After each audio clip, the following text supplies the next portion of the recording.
By the mid-15th century, Europe stood on a fragile bridge between worlds, one foot still sunk in the medieval past, and the other reaching toward the age of discovery, art and empires. The year 1450 was not a single turning point, but rather the crest of centuries of change. The Black Death had loosened its grip, yet its shadow lingered in every city and village. Feudal lords, once supreme, now found their power thinning like old parchment under the new light of commerce, invention and ambition. In Western Europe, the 100 Years' War had dragged its weary carcass across generations, shaping nations and breaking knights. France was finally finding its feet again under Charles VII, the same monarch who had been inspired decades earlier by a peasant girl named Joan of Arc. England, exhausted and fractured, was slipping toward internal chaos, what would soon erupt as the Wars of the Roses. Across the Channel, the long French reconquest had shattered England's once mighty holdings on the continent, and the dream of an English France died with the last campaigns. The medieval balance of power had cracked. But the story of this decade was not only about wars and crowns. It was about transformation. A strange new energy coursed through Europe. It could be felt in the printing presses of Mainz, in the artist workshops of Florence, in the astronomers' quiet notebooks, and in the merchants' ledgers of Venice. Something vast was awakening. The Gutenberg press, perfected around 1450, may not have seemed like much to the nobles and clergy of the time, just a curious contraption of wood and metal. Yet its invention was one of those moments when human civilization quietly changed forever. For the first time, knowledge was no longer bound to the slow hands of monks in candlelit scriptoria. Ideas could spread faster than armies. Bibles, poems, philosophies, and pamphlets began to multiply. And with each printed page, the medieval mind loosened its hold on the European imagination. Farther south, Italy burned with restless brilliance. The old city-states, Florence, Venice, Milan, and Naples, competed not only in trade and politics but in beauty itself. Scholars rediscovered the forgotten wisdom of Greece and Rome, collecting manuscripts and translating them with a feverish devotion. Artists and patrons alike sensed they were living at the dawn of something new. In the workshops of Florence, apprentices painted light and shadow with an attention that would have seemed almost divine to their ancestors. It was the early Renaissance, a word that would later come to define an entire era of rebirth. But while Italy's cities glittered, the eastern horizon darkened. Beyond the crumbling walls of the Byzantine Empire, a new power was rising: the Ottoman Turks, led by a young and ambitious sultan, Mehmed II. For centuries, the Byzantine Empire had stood as a proud relic of Rome's legacy, though reduced to little more than the walls of Constantinople and a few scattered territories. It was a flickering candle in a vast storm. Europe watched, half in fear and half in indifference, as the last guardian of antiquity stood alone. By 1450, Mehmed ascended the Ottoman throne, inheriting a realm vast and hungry. He was not content to be remembered as just another sultan. He sought to become a second Alexander, a new Caesar of the East. His eyes were fixed upon the shimmering prize, Constantinople. The city once called the Queen of Cities, the link between two continents and two ages. The Byzantine Emperor Constantine XI Palaiologos, ruling over a weary and nearly hollow empire, prepared for the inevitable. His fortresses were crumbling, his coffers nearly empty, and his allies, the Christian powers of Europe, sent little more than words and prayers. Some Venetian ships arrived, some Genoese soldiers offered aid, but most of Europe was distracted by its own feuds and reforms. The ancient city stood alone against a force that dwarfed it tenfold. Meanwhile, in Central Europe, the Holy Roman Empire continued its strange dance of unity and disunity. Emperor Frederick III reigned over a patchwork of semi-independent princes, bishops, and free cities. He was cautious, often mocked for his passivity. Yet his patient rule would outlast many of his more aggressive contemporaries. His motto, AEIOU, was a cryptic promise that all the world is subject to Austria, a whisper of imperial ambition that would echo through later centuries. To the north, the Hanseatic League still connected the cities of the Baltic and the North Sea, binding merchants from Lübeck to London in a web of trade and diplomacy. The age of chivalric crusades had faded, replaced by the commerce as conquest. Gold and spices were the new weapons, and ships became the new armies. In the east, Poland-Lithuania formed one of the largest realms in Europe, though stretched thin across vast forests and steppes. The Teutonic Order, once a powerful military brotherhood, had been humbled after its defeat at Grunwald, 1410, and never fully recovered. The medieval dream of holy war had turned into the practical politics of kings and merchants. And far beyond the mountains, Russia was stirring under the leadership of Vasily II of Moscow, who would soon be succeeded by his son Ivan III, the man destined to free Russia from Mongol rule. The seeds of a new empire were being planted even as the old ones fell. Across all of Europe, change was accelerating. Old alliances faltered, old enemies vanished, and new horizons appeared. The gunpowder age was now unstoppable. Cannons thundered where knights once charged, and castles that had stood for centuries cracked under the weight of iron balls. The armored knight, symbol of medieval might, was slowly becoming obsolete, his gleaming armor a relic of a bygone age. By 1452, the stage was set for one of history's most dramatic and symbolic events, the fall of Constantinople. But before that final curtain, Europe remained unaware that the death of one empire would mark the rebirth of another world. The Middle Ages were not ending with a single explosion, but with a long sigh, the sigh of kingdoms, churches, and traditions fading into history. The age of stone and sword was yielding to the age of reason and gunpowder, faith and curiosity, fear and awakening.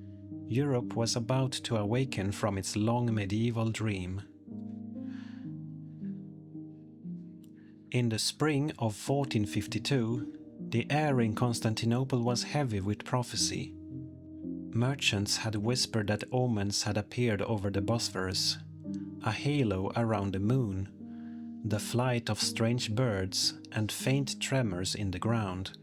Priests led processions through narrow streets, chanting for divine mercy. Yet even their faith could not silence the distant thunder of drums rolling across the plains of Thrace. To the east, the young Sultan Mehmed II was preparing his army for something the world had not seen since the time of Caesar: the siege of a world capital. He was only 21 years old, but his ambition was ancient. Mehmed did not see himself merely as ruler of the Turks. He saw himself as the heir to Rome itself. To take Constantinople was not only to capture a city, but to claim the mantle of empire, to transform the Islamic world and strike at the heart of Christendom. The Byzantines had been expecting such a moment for years. The emperor, Constantine XI Palaiologos, reigned over what was once the Eastern Roman Empire. Now reduced to a handful of territories, crumbling walls, and fewer than 10,000 soldiers. Still, he ruled with dignity and resolve. Those who met him spoke of a man both weary and unbreakable, determined to die on his throne if the city fell. Better the Turkish turban than the Latin tiara, some of his people had said, bitterly recalling the betrayal of the Fourth Crusade 2 centuries earlier, when Western Christians had plundered the city they were sworn to protect. Now the Byzantines faced their final trial alone. In the winter of 1452, Mehmed began constructing a fortress on the European side of the Bosphorus, Rumeli Hisari, the fortress of the Roman land. Its walls rose with astonishing speed, built by thousands of laborers under the supervision of Mehmed himself. Each stone that was laid tightened the Ottoman noose around Constantinople. From its towers, heavy cannons commanded the strait, stopping any ships that tried to bring aid to the city. The message was clear: the days of Byzantium were numbered. The defenders of Constantinople were a mosaic of nations. There were Greeks, Venetians, and Genoese, mercenaries, sailors, and monks, fighting side by side on the ancient ramparts of Theodosian walls, which had withstood 1,000 years of assaults. The greatest of their foreign allies was Giovanni Giustiniani, a Genoese captain who arrived with 700 well-trained men. His courage and discipline gave the defenders hope, but even he knew the odds were hopeless. On April 6, 1453, Mehmed's massive army, estimated at 80,000 men, including elite janissaries, siege engineers, and foreign specialists, surrounded Constantinople. His navy sealed the Golden Horn, forming an iron ring of ships and cannon around the fabled city. The siege had begun. For nearly 7 weeks the earth trembled with bombardment. Mehmed had brought with him giant bombards, the largest ever built, designed by a Hungarian engineer named Orban. The main cannon, a monstrous tube of bronze 27 feet long, hurled stone balls weighing hundreds of kilograms. Its roar echoed across the Bosphorus, shaking domes and shattering towers. Each shot left craters in the ancient walls, but the defenders worked tirelessly, repairing breaches under cover of darkness. Day after day the city held. Inside the walls, life became surreal. Priests carried icons through the streets, praying for a miracle. The population, men, women, children, took shifts on the battlements, filling the gaps where soldiers had fallen. In the evenings the horizon glowed red from cannon fire. And every night the defenders looked out across the sea, hoping to see the sails of a Christian fleet, a hope that never came. One small Venetian fleet did attempt to break through, and for a brief moment cheers ran across the harbor as a handful of ships slipped past Ottoman fire, but they were too few, too late. By late May, the outer walls of Constantinople were crumbling. Giustiniani had been wounded, and his retreat from the walls shattered morale. Emperor Constantine XI, realizing the end was near, gathered his remaining men and addressed them one final time. Chroniclers later recalled his words, "My brothers, let us not lament our fate. Heaven has seen fit to place us in this trial. Whoever wishes to die, let him follow me." At dawn on May 29, 1453, the final assault began. Waves of Ottoman soldiers crashed against the walls, first irregular troops, then Anatolian veterans, and finally the Janissaries themselves, the Sultan's elite. The defenders fought with desperate valor, hurling stones, arrows, and boiling oil. But the sheer weight of numbers was overwhelming. Somewhere near the gate of Saint Romanus, the walls gave way. The emperor threw off his imperial regalia and plunged into battle, sword in hand. His last words were never recorded, only that he fought until he was surrounded and cut down. The last emperor of Rome died on his feet. By midday, the banner of the crescent moon flew over the towers of Constantinople. Mehmed rode through the gates in silence. He dismounted at the great church of Hagia Sophia, entered its vast dome and ordered it to be converted into a mosque. As he gazed at the mosaics glittering in the half-light, he whispered verses from Persian poetry. The spider weaves the curtains in the palace of kings. The owl calls the watches in the towers of Afrasiab. Afrasiab, who was a mythical king from Iranian legend. The city that had once been the heart of the Christian East had fallen. After more than 1,100 years, the Byzantine Empire was no more. Yet, even in its destruction, Constantinople became a bridge between worlds. Greek scholars fled westward, carrying with them manuscripts, philosophy and science. The Renaissance, already stirring in Italy, was fueled by the knowledge that escaped the fallen empire. The fall of the East became the rebirth of the West. Europe trembled at the news. Churches tolled their bells and sermons spoke of the apocalypse. But soon the shock gave way to something else, a growing realization that the old medieval order, the one held together by popes, crusaders and kings, could not stand unchanged. New frontiers beckoned. The maps of the world were about to be redrawn. In the halls of Venice, Florence and Lisbon, merchants and navigators began to whisper of finding a new route to the Indies, one that would bypass Ottoman lands entirely. A generation later, their dreams would lead to caravels on the Atlantic and names like Columbus, Vasco da Gama and Magellan. The fall of Constantinople closed one chapter of human history, but in doing so it opened another. The news spread across Europe like thunder rolling over distant hills. Constantinople, the eternal city, the shield of Christendom, the heir of Rome, had fallen. In monasteries and palaces alike, the story passed from trembling lips to parchment, each telling shaded with disbelief. Messengers arrived in Venice, then in Rome, then in Paris. The Venetian Senate sat in grim silence when they heard the words, "The city is taken." In Rome, Pope Nicholas V wept openly, declaring day of mourning and calling for a new crusade.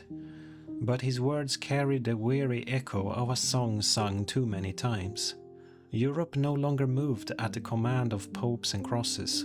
It moved by trade, invention and ambition. The fall of Constantinople in 1453 was more than a military event.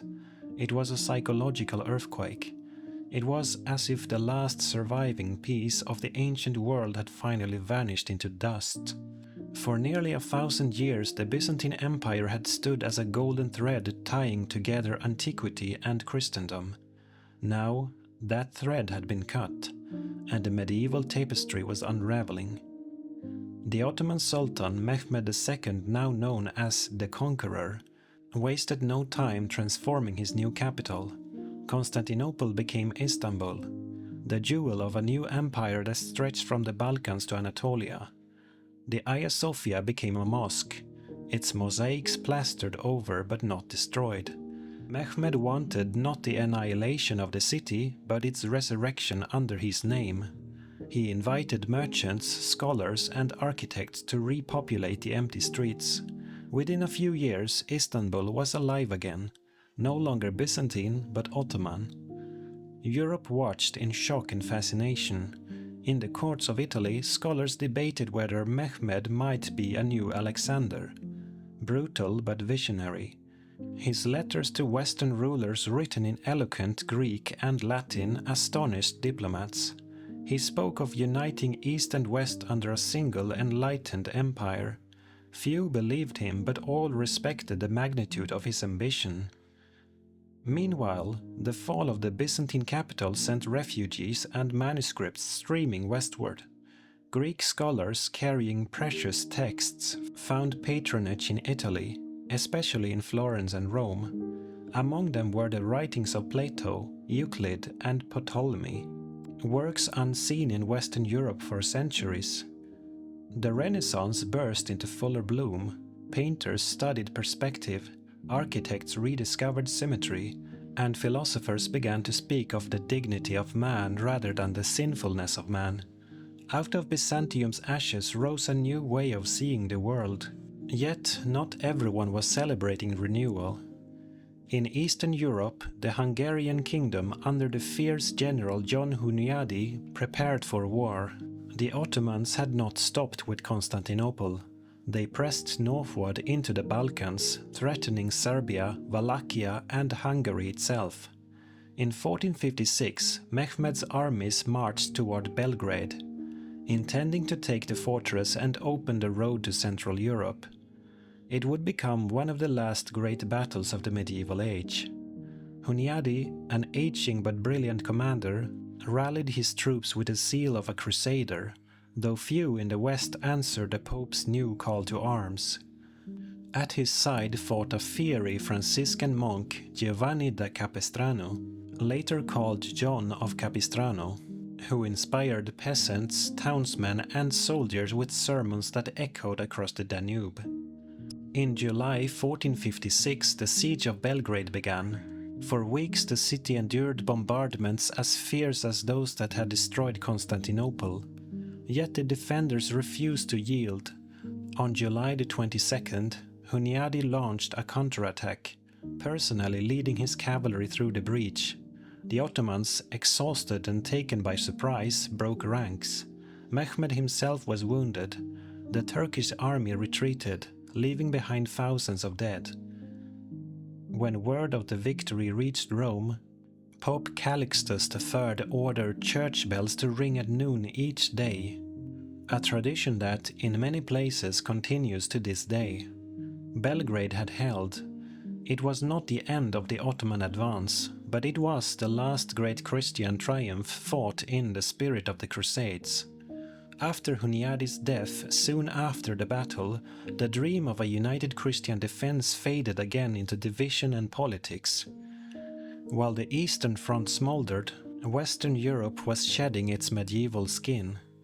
In France, Charles VII continued rebuilding his kingdom, reforming armies and consolidating royal power. In England, chaos deepened into the Wars of the Roses, a dynastic struggle between the houses of Lancaster and York that would drench the island in blood for decades. The age of feudal barons was dying, but it would not die quietly.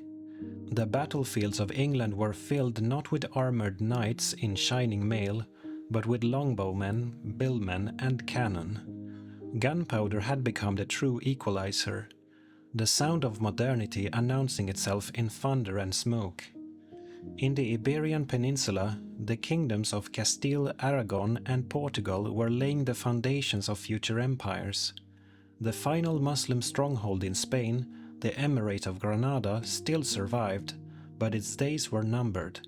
Portuguese ships were already pushing beyond the known world, charting the coasts of Africa, guided by Prince Henry the Navigator. A new spirit of exploration, half faith, half greed, was spreading like wildfire. While the East had fallen to Islam, the West was preparing to circle the globe. Back in the eastern Mediterranean, the empire of Trebizond, once a glittering remnant of Byzantine glory, watched events in horror. Trebizond had long stood on the remote shores of the Black Sea, a city of merchants and scholars that preserved the memory of Byzantium. Its emperor David Komnenos ruled over little more than the city itself and its nearby valleys, but he still bore the title Basileus of the Romans. He hoped to survive through diplomacy, playing the Ottomans against their enemies. But Mehmed II was patient. He saw Trebizond not as a threat, but as unfinished business, the last echo of an empire he had already buried. In 1456 he began tightening the noose around it, taking nearby fortresses and coastal towns. Trebizond's days were numbered. As one historian would later write, in those years the light of the Middle Ages burned low, flickering in a few far corners, but no one could yet see the dawn that was coming. By the mid-1450s, Europe was no longer what it had been. The castles that had defined its skyline were obsolete. The crossbows and cannons of new empires ignored the codes of chivalry. Kings no longer ruled by divine right alone, but by money, gunpowder, and cunning diplomacy. Monks no longer copied books, they read them in print. And the great universities began to study not only theology, but philosophy, anatomy, and the stars. The old world was dying, but it was dying into something luminous, something restless, uncertain, and full of promise. By the late 1450s, the map of Europe looked unfamiliar even to those who had lived through the change. The Ottoman crescent now gleamed where the Roman double-headed eagle once flew. Constantinople was no longer a Christian beacon but a radiant capital of a Muslim empire stretching from Hungary to Mesopotamia. To the west, kingdoms were consolidating power, merchants were growing richer than nobles, and across every frontier, the whispers of a new age were growing louder.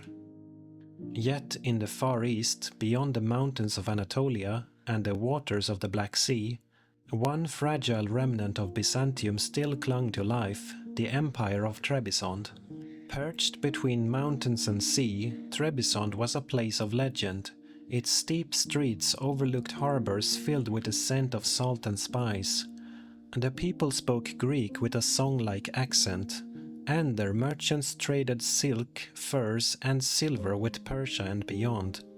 Its emperors claimed descent from the Komnenoi, the dynasty that had once ruled the vast Byzantine world from Constantinople itself. For 2 centuries, Trebizond had survived by diplomacy, by tribute, and by luck. It was a city that had watched empire after empire crumble, and yet somehow remained untouched, until now.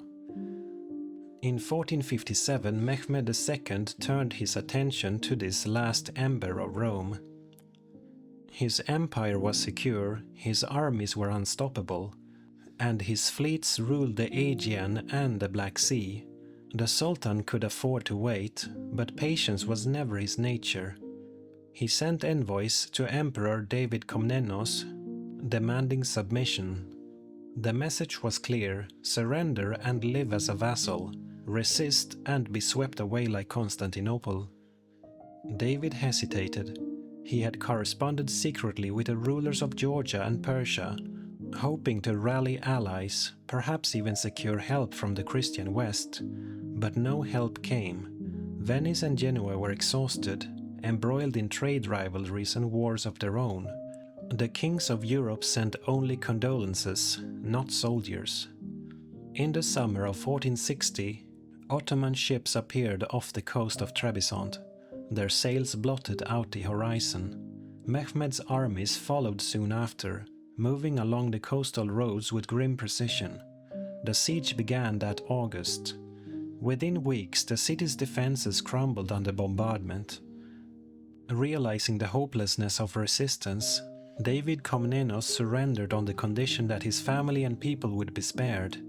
Mehmed entered the city in triumph, as he had done in Constantinople 7 years earlier. The conqueror of empires stood on the walls of Trebizond and gazed out over the Black Sea. The last outpost of Byzantium had fallen.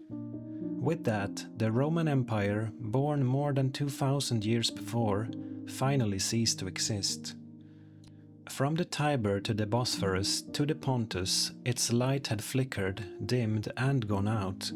Yet its spirit, its learning, art, and laws would live on in the minds of those who now looked to the future rather than the past.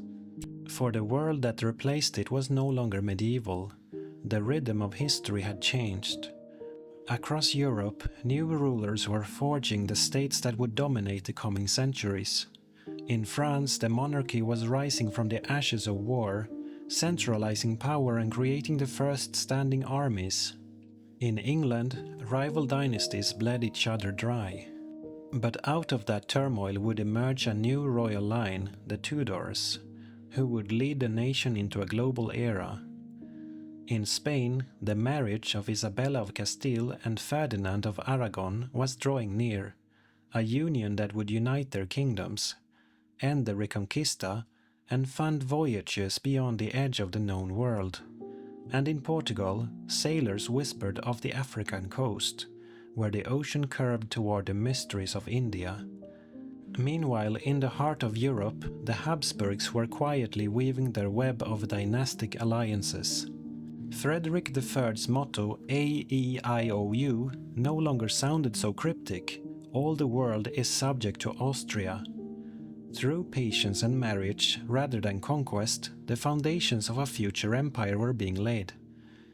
Even the church was changing. The papacy, once thundering with crusades and excommunications, was leaving to navigate a new political reality. Popes like Pius II and Nicholas V were less warriors and more patrons of art and humanism. They built libraries, sponsored painters, and corresponded with scholars. The sword of faith was giving way to the pen of reason. But the echoes of the old world were not yet silent. In Eastern Europe, battles still raged. The kingdom of Bosnia, caught between Hungarian ambition and the Ottoman expansion, was falling. Serbia was already gone, its princes replaced by Ottoman governors. The once mighty Wallachian voivodes resisted desperately in their forests and mountains, led by figures like Vlad III Dracula, a name that would soon become legend, feared both for his cruelty and his defiance. To the north, Poland, Lithuania, and Moscow watched the Ottoman advance with unease. In Moscow, Ivan III was beginning his rise, the ruler who would later cast off Mongol domination and call himself Tsar, a title derived from Caesar. Ironically, as the Empire of the West fell, its name was being reborn in the frozen lands of the East.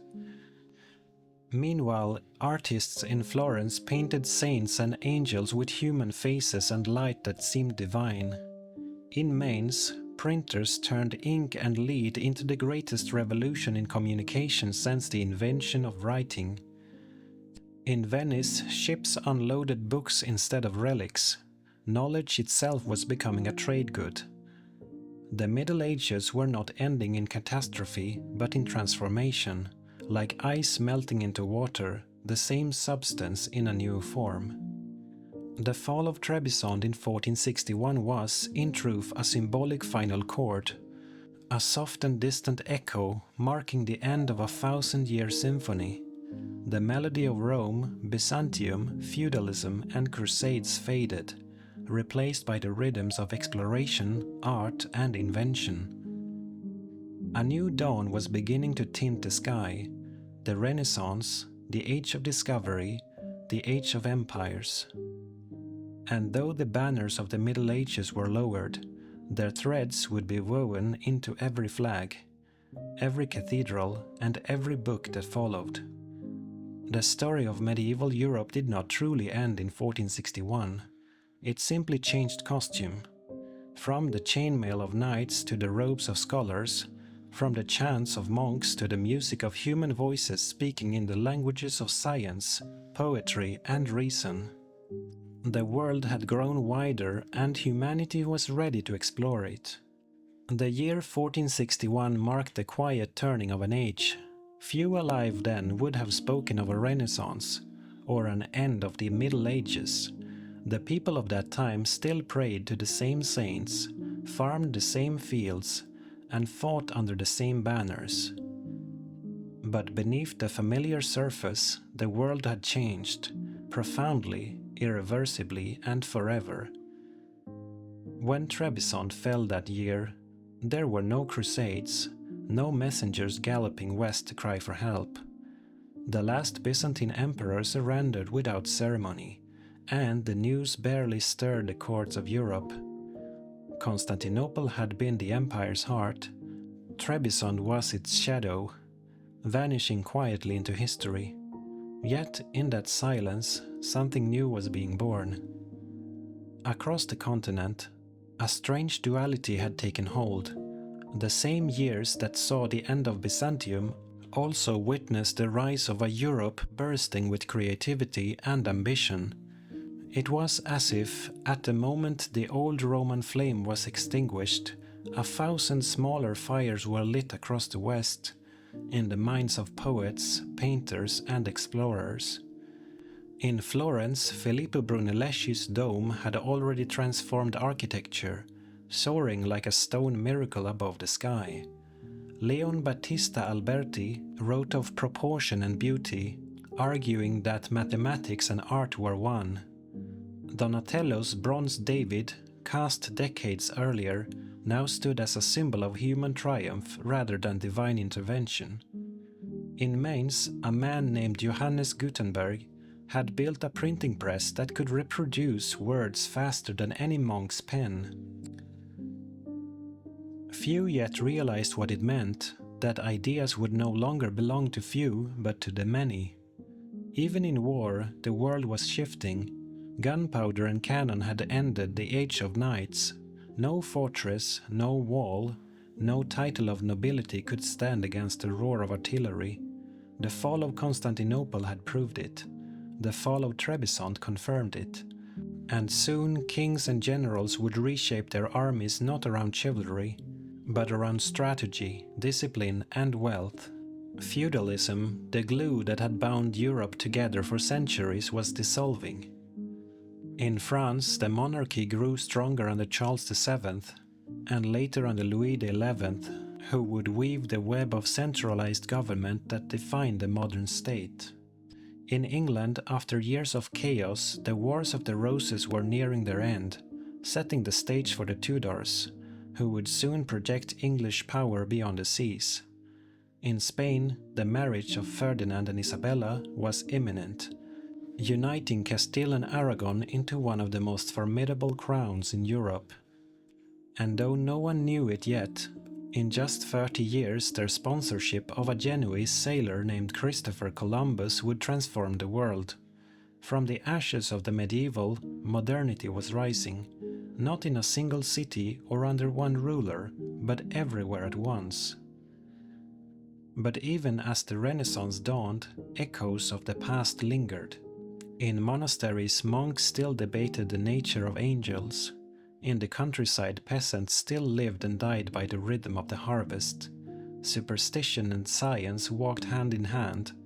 Witch trials and star charts shared the same shelves. It was a world of contradictions, of cathedral spires reaching for heaven while cannon smoke drifted across the fields below. For the people who lived through it, the transition was invisible. They did not know that their time would later be called the end of the Middle Ages. They simply knew that things were changing faster than ever before. Merchants in Venice grew rich trading goods from the east, no longer fearing Ottoman raids but competing with them. Artists painted human faces with emotion, no longer bound by strict religious convention. Philosophers rediscovered the ancient idea that man was the measure of all things. Even religion, once unshakable, began to tremble. The papacy's authority was no longer unquestioned. Humanist scholars such as Erasmus and Pico della Mirandola would soon argue that faith and reason could coexist, that God's image might be found not only in heaven but in humanity itself. It was a subtle rebellion, one that would eventually ignite reformations and revolutions alike. Meanwhile, in the East, the Ottoman Empire flourished. Mehmed II's dream of uniting old and new worlds was partially realized. His capital, Istanbul, became a crossroads of cultures.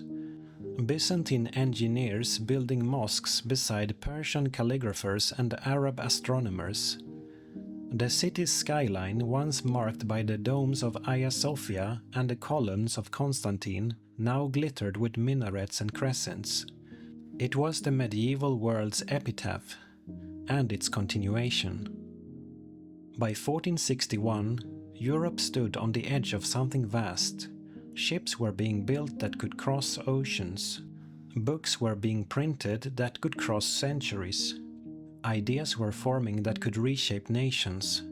And in small workshops, glass lenses, compasses, and clocks were redefining humanity's perception of time, space, and itself.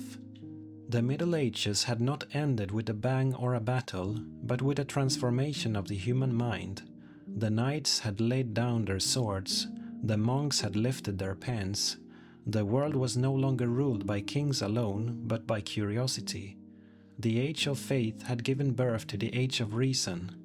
Still, to the people of 1461, the future was uncertain. They did not see themselves as standing at the dawn of modernity, but at the edge of chaos, a chaos filled with opportunity, danger, and wonder. They were the children of an ending, and the parents of everything that came after. In the silence that followed the fall of Trebizond, the chroniclers of Byzantium put down their pens. The last sentence in one manuscript reads simply, "The world has changed, and we with it." That quiet truth sums up the closing of the medieval age. The old empires had died, but the dream of greatness, the desire to build, to understand, to explore, remained as alive as ever. As the 15th century drew to a close, Europe stood in the first light of a new dawn. From its ruins, from its wars, and from its memories, a new civilization would rise, one that would stretch its sails across the oceans, paint its visions on ceilings, and one day look back to call these centuries by a name we still use today, the Middle Ages.